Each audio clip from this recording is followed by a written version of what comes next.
He's going to be talking about reading. Noel has been a professor at this university for 4 years. 4 years? Oh, going on 5. 5. Yeah, 4. Yeah. And he currently works in the TTP with myself and some of the other people in the room. So, Noel, thank you very much. Okay, so yeah, as Brad has said, I'm obviously talking about reading fluency, and I put the unashamedly cute picture of a baby up there, so so unlike the previous speaker, I'm trying to focus specifically on reading fluency activities, and it was really difficult for me because these days, like Peter was trying to say, we usually do integrated tasks. So we'll have some reading and then they'll do some speaking at the same time, or there might be listening or something like that in there. And I was thinking, well, if I do that, I could talk for too long. So I've really tried to stick to just what are some activities that we can do to increase reading fluency. So what is reading fluency? Well, basically, without complicating it too much, it's just, what's the pointer on this one? It's just reading faster. Okay? That's all it is. Fluency in reading correlates to reading faster. And before I move on, I kind of need to gauge whether you guys know about extensive reading. Have you heard of extensive reading? Yeah. If you have, could I have a show of hands if you know it? Oh, this is very encouraging. Okay. Extensive reading is, people get these readers, they're called graded readers, and we test them and we find out what level they're at, and they can read these graded readers for enjoyment, and they can read a lot. Actually, if you do R-E-A-D, it's read a lot, for enjoyment at an appropriate level without using a dictionary. Okay? So we test the students and they get these books. It's based on a thing called the General Service List of Words. So with extensive reading, 98% of what the students are reading, they already know. So when I'm talking about reading today, reading fluency, we're assuming that the students already have a level of knowledge about English. Okay? So the lady there in the pink was talking about building up with some listening. Well, with reading fluency, students should know not 98% of the material, they should know 100% of the material. They should already be familiar with the vocabulary, they should be familiar with the grammar. Okay? So if it means reading faster means not reading word by word, but in chunks. And it's the same as what Peter was saying about listening or speaking. We don't speak like this, word by word, but we should read in chunks. And to do that, reading faster requires a combination of a lot of skills that can be taught. So in any sort of teaching class, we might do activities that activate schema, activate background knowledge. We might do some previewing activities. We might do some predicting activities. We might do vocabulary build-ups and give vocabulary definitions. We might look at grammatical or textual patterns in reading. And what I mean by this, I mean like we might do things that show, oh, how do you find the main idea? Or where is the topic sentence? Or things like positional markers, first, second, third, then, next, after that. These sorts of discourse signals. We might do some bottom-up processing activities. So letter recognition, word recognition. We might do some top-down processing activities, which is related to activating schema and previewing. But none of these are strictly fluency activities for reading. So I'm not going to talk about any of these. Okay? Bye-bye. All right. What I'm saying is when we talk about reading fluency, there's an assumed knowledge on behalf of the student. Okay? We can only really do fluency activities when students have 100% of knowledge of the material that they're using. So, what am I going to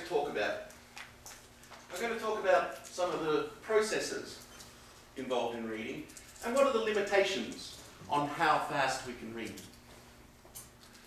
I'm going to talk about oral reading fluency, in other words, students opening the book and reading aloud, versus silent reading fluency.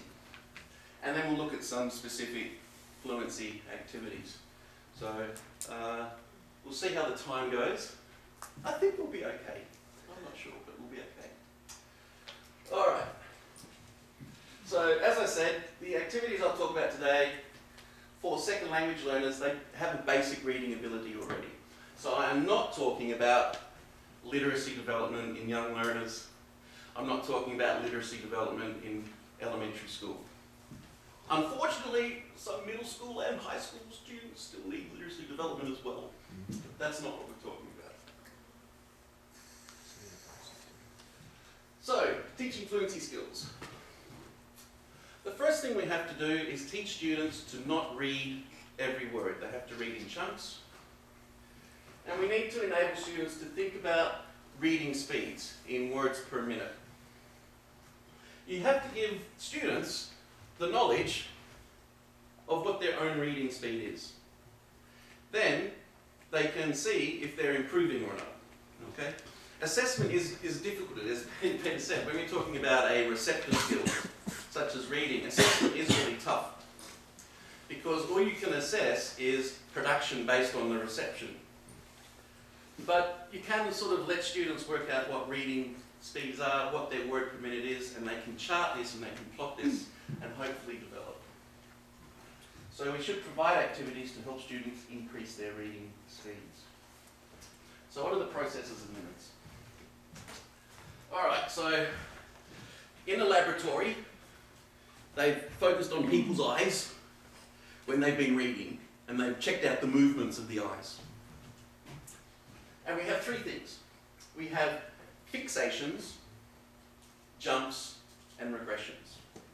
So in other words, when we're reading, we fix on a point, and then we jump, and then we fix on a point, and then we jump, fix on a point, jump, fix on a point, jump. Oh, didn't quite get that.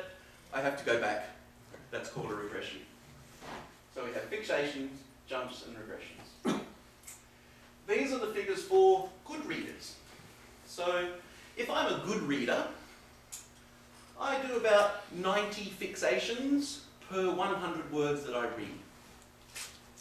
And each fixation takes around about 200 microseconds. So that means 5 fixations per second. Okay, good technology. They can actually, check the fixations, 5 fixations per second. And then they jump, and the average jump is 1.2 words. Okay? Of course, English, being as it is, can have a very big difference between tiny little words and very big words. So on average, if we think of a word of being 5 letters, it's about 1.2 words per jump. And a jump takes 20 microseconds. So that's 50 jumps per minute if you want. Regressions aren't particularly timed, but we tend to get, in good readers, 15 regressions per 100 fixations. So when we're developing reading speed, what are we trying to do? We are trying to slightly decrease the time of the fixation. All right? Yes? Quick question.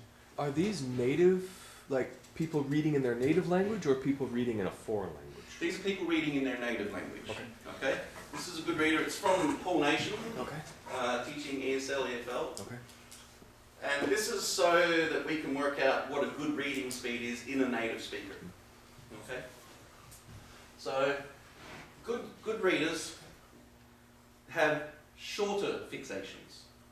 Okay? Poorer readers have longer fixations. With regards to the jump, it's not so much the timing that's important, it's the length. Okay? If you have shorter jumps, you will be a slower reader. If you can have longer jumps, you'll be a little bit of a faster reader. But there's a level of appropriateness, because if the jump is too long, what's going to happen? You're going to have to go ahead and do more regressions. Okay? So a lot of the activities for reading speed and reading fluency are based on decreasing the fixation time, appropriatizing the jump length, and decreasing the number of fixations. So a lot of our students probably fixate for too long. They look at a word for too long. Their jumps are small. And they probably have more regressions per 100 words than a good reader would have. Taking into account these figures and the times, Dr. Nation came up with a sort of a maximum speed. Good native speakers read at 250 to 300 words per minute. And you might say, but I've done speed reading courses, you can do 400, you can do 500. It's true, but this is what we call expedited reading, okay? Like scanning, skimming, etc. Just normal reading is around about 250 to 300 words per minute. You have a question, Brad? Yeah, I've done speed reading Yes. training, and it's not comfortable. No. Like, I got up to 700 words per minute at one time, but it's not something you want to do for fun. And at all. There's always At a all. balance between reading fast and comprehension. Yeah. Comprehension, right? And you'll see that some of the activities we do try to create the appropriate balance between speed and comprehension for our students. So, yeah, remember this figure. Most good native speakers read at around 250 to 300 words per minute. How about your students? 2 to 3. 2 to 3. Yeah, it depends obviously, but most high school students and most university students are under 100. Are under 100. In their native language or in the second In language? English, yeah. Yeah. And thank you for clarifying for me. And it's interesting that with the upcoming National English Ability Test, the NEET test, some of the Koreans here might be familiar with it, you have a 50-minute, 6,000 word reading section. If you take 10 minutes away for front business, you have to read 6,000 words in 40 minutes, which equates to your students taking the NEET test to have a reading speed of around about 150 words per minute.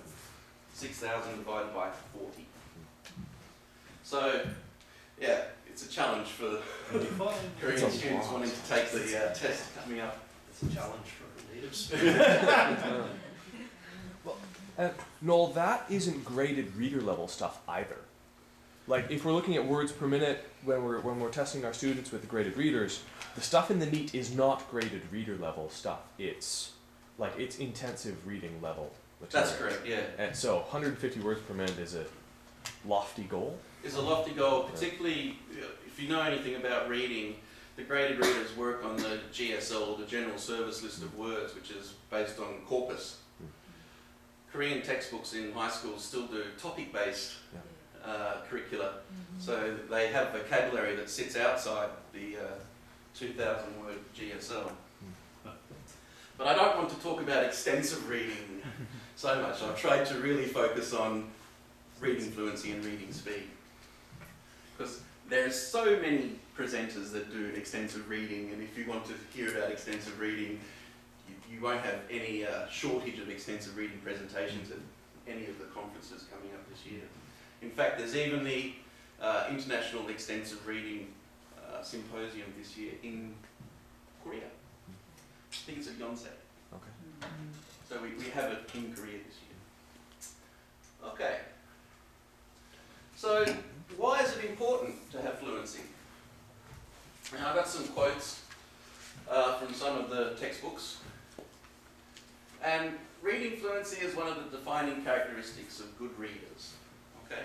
So if you want to become a good reader, you have to read quickly. That's what I'm saying. Okay? We find that people that read slowly are not good readers. They don't perform well on reading comprehension tests. They don't enjoy reading as much and they read less. There is one thing to say here though, like we're talking about fluency activities today, but the only way to become a good reader is to what? Read, yeah, okay. And this is where extensive reading fits in. It encourages students to read and read a lot. Okay, so I have a question about the second quote. sure. Is it that that people, like, they forget the beginning of the sentence by the end of the sentence if they're reading slowly? That's exactly what it means. It's based to do on mitochondrial memory studies. So, yeah. The brain cannot comprehend effectively unless students read at 200 words per minute. There's a little bit of controversy about this because what is a normal speaking pace? 60. 120. No, it's around 120 to 140 is what we normally speak at. And it's interesting that most ESL textbooks run their recordings, not the ones that Peter had today, but the ones that use the extensive reading books, they actually read at around about 160 to 170. Wow. It's an industry standard just to increase it a little bit, yeah. So we can use that. A lot of research done by Richard Day, Dr. Day, also shows that reading faster equates to improved comprehension. And it gets to, I think, a little what Peter was saying, teaching to test or test to teaching. If students read a lot, they get a sense of the language. And a sense of the language will help them do well on a test, rather than teaching the test. So now we get to the point, sort of what we brought up, oral fluency in reading versus silent.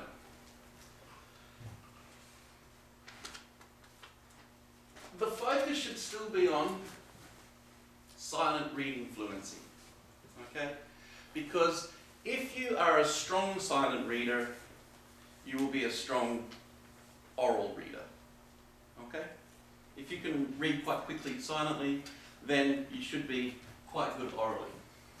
And remember my caveat at the start, is that we're not building, we're not building up from the blocks. The students that we're talking about already have some sort of good grounding in the language. So for reading fluency, myself personally, I focus on doing silent reading. If I was teaching pronunciation, or intonation, or appropriate volume, or appropriate rhythm, then sure, you can do oral reading activities. But just simply being able to read, most of us don't sit at home with a nice cup of tea or coffee and your book and start speaking to yourself. Yeah. Most of us read silently when we're reading for enjoyment. Okay? And here's the figure here. Usually when we speak, it's around about 140 words per minute versus, up to 300 words per minute for a good reader. So if you're talking about reading fluency, and reading fluency equates to reading speed, if you are speaking when you are reading, you are limiting yourself to your speaking speed. You're effectively driving with the handbrake on. Yes? For the 300 words per minute, I have a question. Do you know if there's a difference between reading a narrative text and reading expository text, if reading speed differs between those two? Yeah, certainly dependent on content and or structure, there will be fluctuations within an individual. Yeah, absolutely. When I'm reading a novel, I read a lot quicker than when I'm reading a research paper. Intensive versus extensive reading, though? Basically. Research papers can be intensive. Yeah. But, it's not just that. Let me give an example. I'm reading a book on Elizabeth I at the moment. I'm reading that quite quickly at a normal reading speed. I read Percy Jackson novels about 2 weeks ago. I seem to burn through the Percy Jackson novel a little bit quicker than the Elizabeth novel because it's young teenage fiction versus sort of more heavier content. Does that answer? Mm-hmm. Okay. So here is a point when I think to me bring this up as well. When we talk about fluency activities, there should always be some sort of time pressure, okay? And, you know, reading is reading. The only way to become a good reader is to read a lot. So any fluency activity in class should be reinforced by extensive reading. In other words, encouraging our students to read a lot outside of class.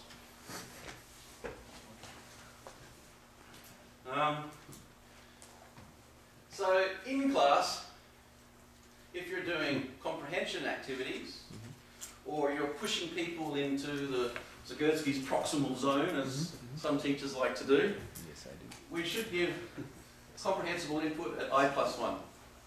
Yeah. That's, you know, Stephen Krashen. Yeah. But Richard Day says the ideal level for reading fluency is I-1. I-1. Okay? And this slide is taken from Dr. Day's Oxford Day presentation.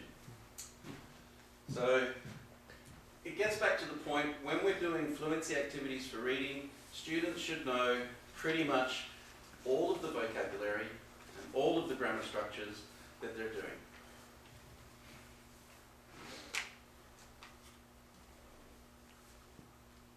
I think Denis might probably talk about 4 strands.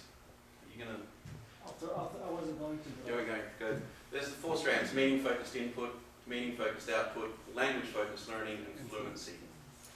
So fluency is where you've done all the other stuff and students are comfortable with the material at that point. So what are some fluency activities? I'll quickly discuss setting up a student rationale, examining what students' opinions are about reading, and then we'll look at some specific activities: closed usage scanning, sentence sleuth, shadow reading, using selected readings, and then an activity called timed repeated readings. So how am I going for time, Brett? You are at 3:40. You've got about 22 minutes left. 22 minutes. Give or take. Maybe 23. All right. Not 24. Student rationale. This is from Beatrice Michelucci. This book's not in print anymore. It's called A Short Course in Teaching Reading Skills. And when you do a reading course, I always ask my students these 5 questions. Is it important to read every word if you want to understand? No. Is it true or false? False. False. You will learn more if you stop and look up every new word in the dictionary. False. False. I'm starting to detect a pattern as I answer these questions. You should be able to say every word as you read. False. If anyone says true from now, I'm going to probably just stop the lecture and sit down. If you read fast, you will not understand. False. All right, okay. You should write the words in your own language above the English words. Never. Of course. When you're reading. Okay. It's easy for us to laugh and say, yes, we know these are all false, but some of our students think some of these are valid. Okay? So it's useful at the start of any reading course to broach these questions with our students. How about number 3? You should be able to say every word. If you want to practice pronunciation or if you want to do speaking, that's fine. But it's not important for reading fluency or reading ability. Okay? Pronunciation is pronunciation is pronunciation. Reading is reading is reading. Okay? You have to be very, very clear when you're doing an activity or teaching a specific strand what you are teaching. Okay? So if you're teaching pronunciation, sure, it's important that they know how to say the target vocabulary in a pronunciation lesson. But in order to be fluent, we need to say a word correctly. First, it's a kind of phonics. After phonics, we can have a fluency. So in that point, number 3 is sometimes true, sometimes false. I think. Can I respond to that? Because Sure. When I read that, I'm like, oh yeah, that's right. When I was reading the Harry Potter books, yes I did. When I was reading the Harry Potter books, the movies weren't out yet, you know, and in my head, this girl's name was Hermione. Yeah, I know. And then when the movie came out, her name was Hermione. Yeah. I was like, oh, I had no idea. Huh. But it didn't change that I knew who she was in the book, even though I, in my head, mispronounced it. And I don't mean to be brash, but I feel you're conflating. You're conflating two issues. One is speaking versus reading. And personal example of mine, when I used to read these books, Biggles books when I was young, and there was this word, rendezvous, in the books. And in my mind, for many years, in a country town in Australia, when I was reading it was rendezvous. Right? So I didn't know the pronunciation, but I still understood the meaning of the word. So, yeah. With what I'm saying is if you're teaching reading, do not conflate the ability for someone to read something and comprehend it with the ability of speaking. Okay?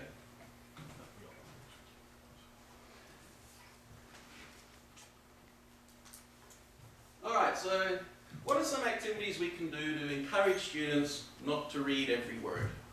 Okay? We can use closed tests with some comprehension questions. We can do a blackout technique with a marker pen. Libraries hate that one.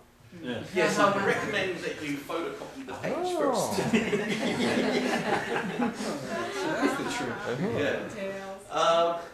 This is actually quite good because if you follow the structure of the letter, you can give like a little clue, because English has tall letters and letters that go down.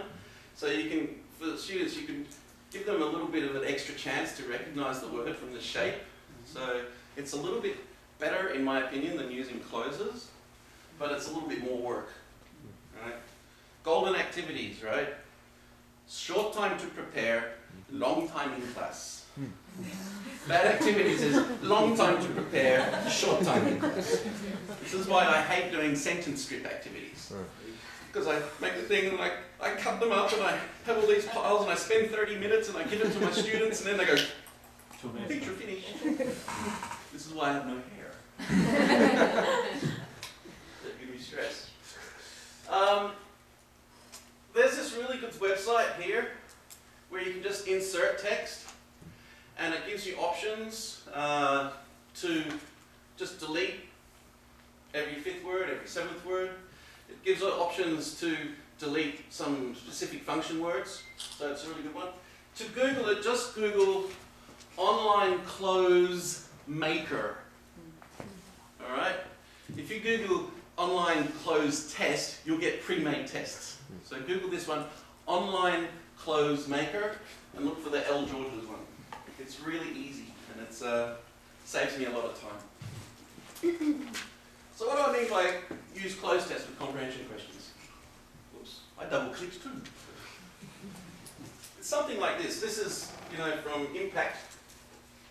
So you add some special directions. Read the passage. Do not write. So we're not doing a close exercise. Okay?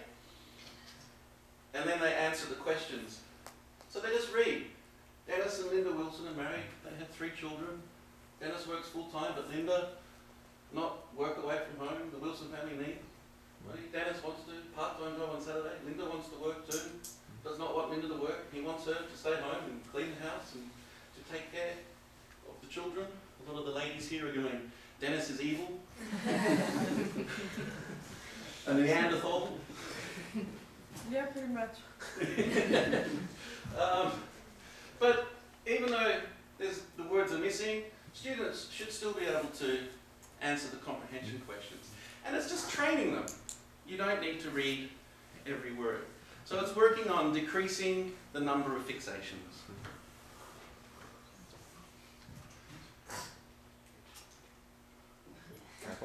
I've got the double click virus now. Yeah, sorry, say hello. Alright, here's another one. This is using a classic close where every 5th word is deleted.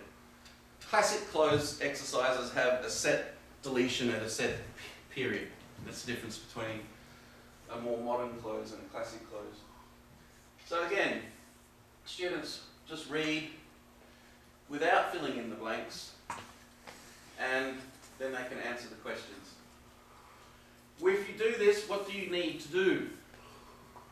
You need to have a stopwatch or some other timing device so students don't take too long. There has to be a time pressure for this activity and this activity. There should be a time pressure involved.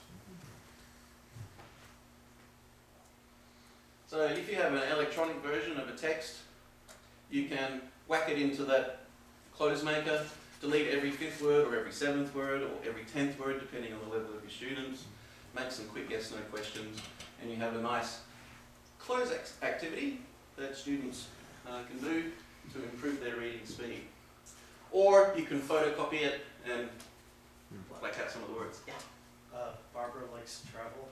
Unfortunately, I can answer that yes or no, because no point is travel actually mentioned. Vacation?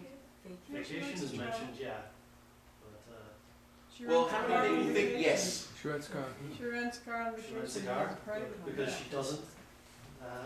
She dislikes to take it on a vacation.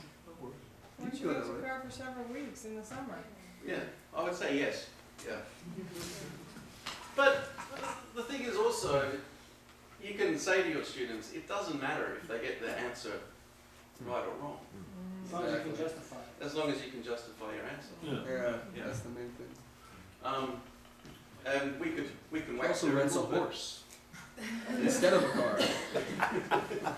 Well, I want to go to her vacation spot.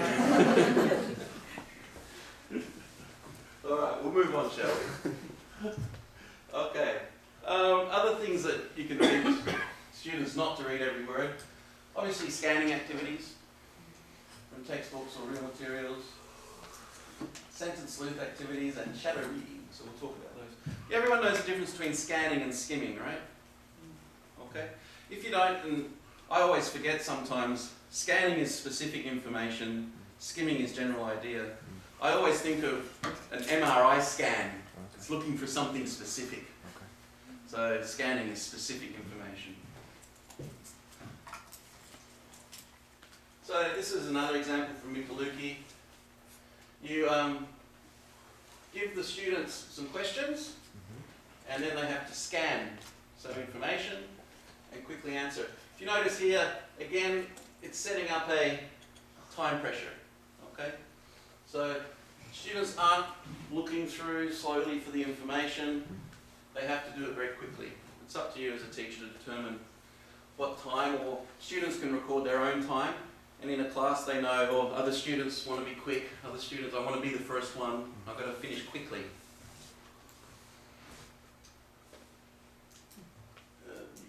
I found these online, there's all these different types of little charts that you can find online. They're pretty easy to find, and you can set up some questions like, where is Camp Maurice going, or which one is for grades 3 to 8, and they have to just quickly find the information and then jot it down. So scanning activities teach students to look at things quickly and not read everything slowly, read everything, every word.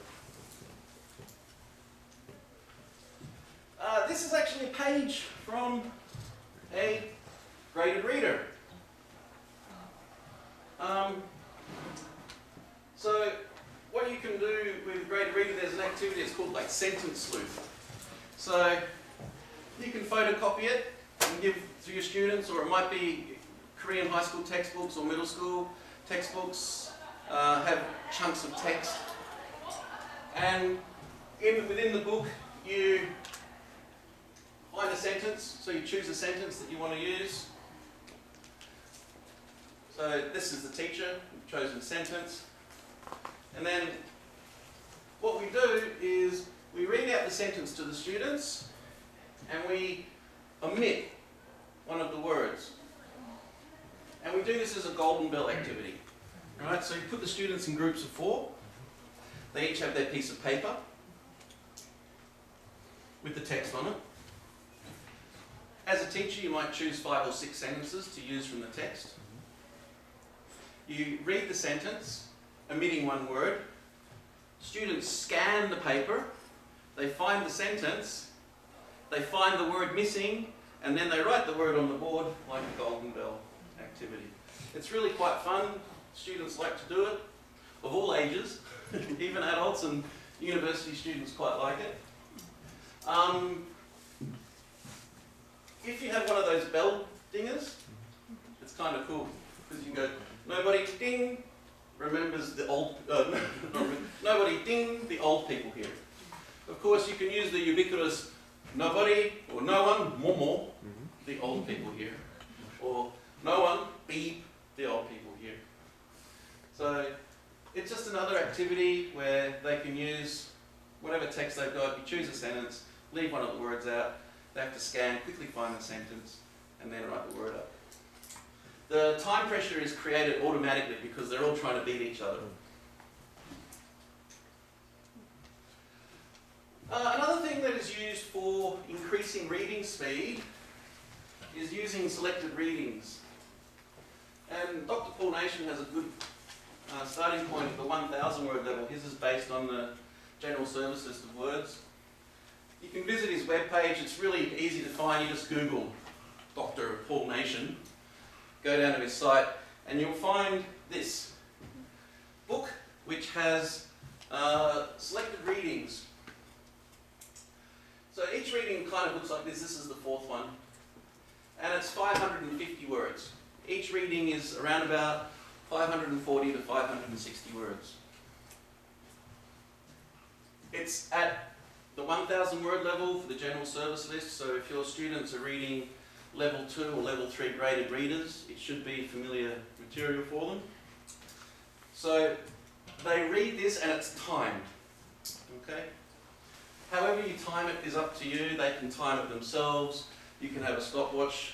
Dr. Nation suggests that you write times on the board every 10-second intervals. 10, 20, 30, up to 4 minutes. And then when students finish, you cross off. So as 10 seconds goes, you cross off. 20 seconds, you cross off the 20. 30 seconds, you cross off the 30.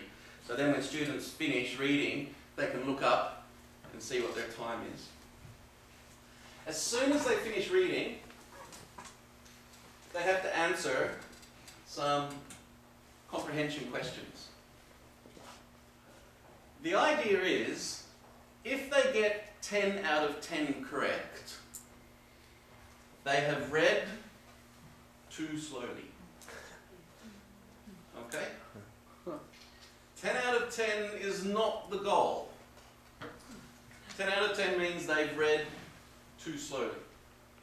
If they get 5 or 6 out of 10, they have read too quickly. We're looking at that balance between speed and comprehension. So we want them to get somewhere between 7 and 8 correct. Okay. I know it sounds strange, but what it is training them to read faster. So 10 out of 10, you're reading too slowly. 5 out of 6, 5 out of 10, 4 out of 10, you've read too quickly, you haven't comprehended enough. And there's this chart here. So as you can see, they got the times and what that correlates to as a word per minute. So say they took 3 minutes, they would put a little mark in here, and down here they would put their score out of 10. Okay? What you tend to find is, when I've done this, what you tend to find is, at the start, because students are not familiar, they'll be up and down. They'll be up and down a bit. They'll be up. Oh, this time they've read really quickly, but they've probably got a low score here. So the next time they read a bit slower, and their score's okay. So it sort of levels out a little bit, and then you get to see this gradual progression over the term of the semester if you're using these types of selected readers. There's quite a lot of selected reader resources. More Reading Power has very similar things. They have slightly shorter passages, and they have the Reading Power 1 is for a little bit lower level students, around about the 400 GSL. Very similar. Okay, so you've got the passage that they read, and then questions to answer. More Reading Power uses 8, so you want to get about 6 correct.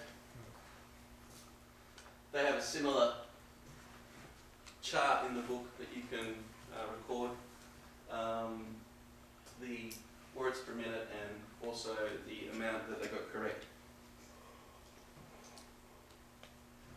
Another book, cover to cover, not an advertisement for Oxford. I'm not getting paid any money here. Oxford anyway. These have like intensive reading activities and extensive reading activities and very similar speed reading fluency activities.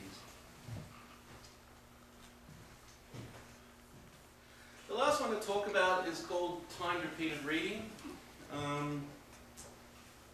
Basically, for this I use their graded readers. So you can photocopy it and give everyone in the class the same one. If everyone in the class is doing extensive reading, they have their own graded readers, they can use their own graded reader. And basically, it's not actually a very accurate count of what their reading speed is, but they just count the number of words in 3 lines.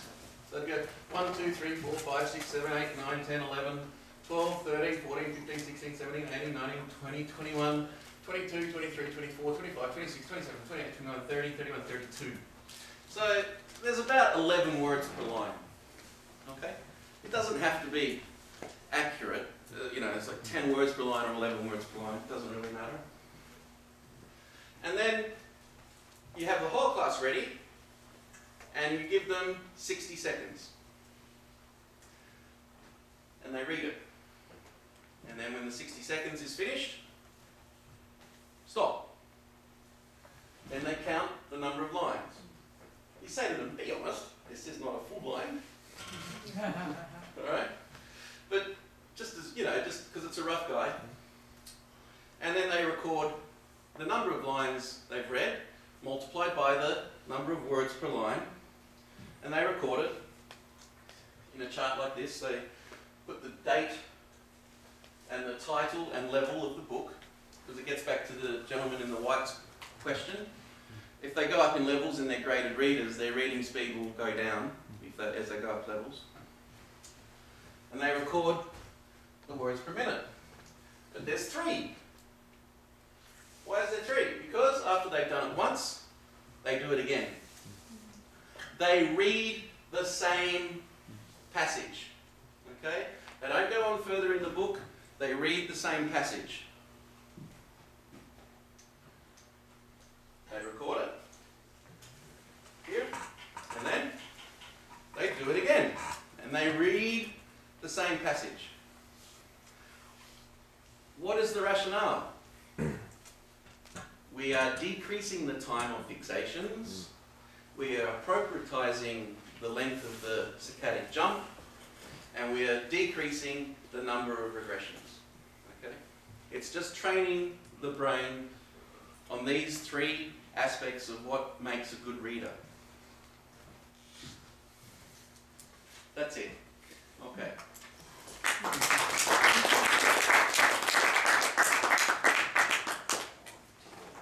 Any questions? Probably 10 minutes early in my breath.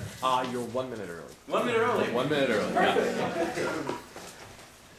I have 10 for 144.